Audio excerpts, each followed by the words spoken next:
same hotel that was in Our Man in Havana, the book by Graham Greene.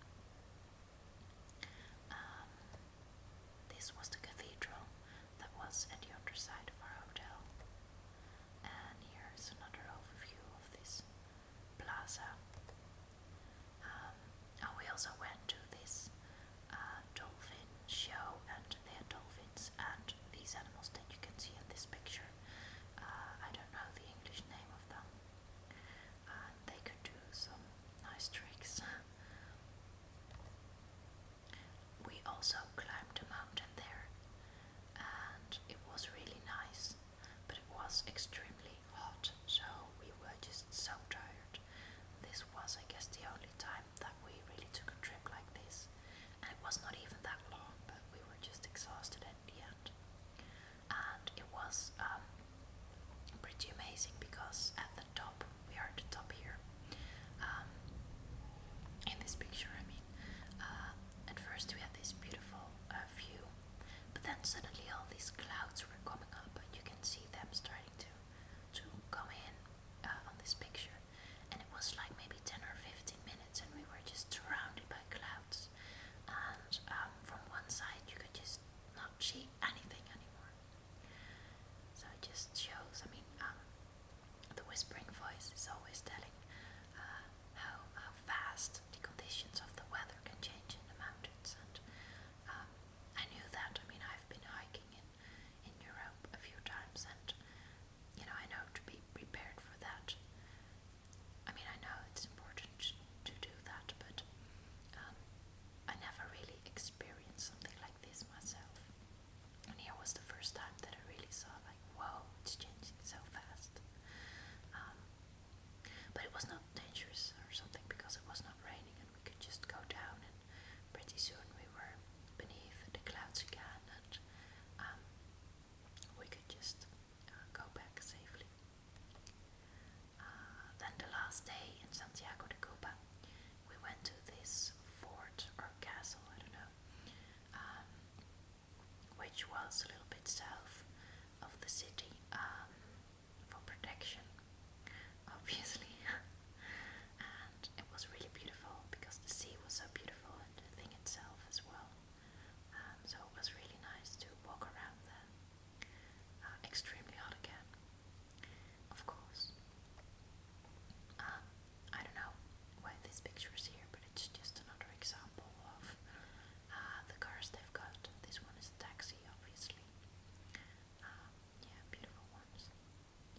Here's the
just really